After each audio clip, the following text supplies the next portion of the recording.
Well, when the war ended in 45, um, well, every family will have a different story because every family had to make a huge decision of what to do, where to go, because the government says war is over, camps are going to close, so you got to get out. And the government said, we'll pay for your transportation to wherever you want to go. You want to go back to California, LA, or whatever, you want to go to New York or Chicago, we'll pay for your transportation. My family split up.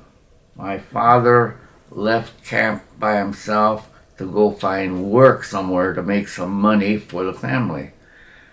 When the camp closed, it was terrible because people didn't have a place to go. There were people around this area in the South Bay that owned land and had very successful farms, and people took their farms, so they lost everything. My grandfather on my mom's side had, I think, two or three fish markets, and he lost all that. So it was a hard time for the people. We came to a building called Alta Hotel, and we walked in, and Daddy said, our room is up there, upstairs. It looked so threateningly high. I still remember how scary that stairway looked, going up to the second floor. It was a flop house. And my mother called it that. This flop house, she said. Dad said, it's only temporary.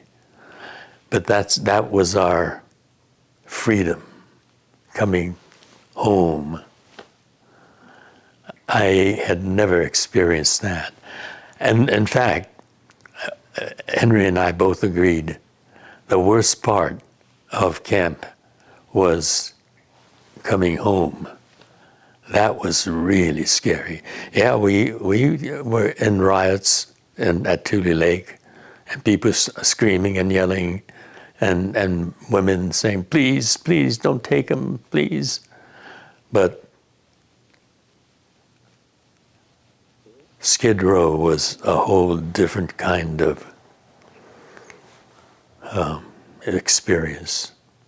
My dad had 20 trucks for his shipping produce business, and I have a map of the Florin area, and I put down the names of Japanese families. There were like 200 Japanese families in the Florin, Elk Grove, Perkins area. And my dad, I mentioned, had 20 trucks before the war. He returned, and I still remember he started the business with one Army truck and one international panel. And he built that up to like 10 trucks, but virtually half of what he had, because a lot of Japanese families had lost their homes because they couldn't pay for property taxes or whatever. So maybe half the people returned from camps to their farms. Yeah.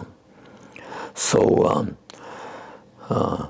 a really big impact on the Japanese community as a result of the internment. Read Longlead's feature, The Age of Incarceration, at ageofincarceration.longlead.com. This is Longlead.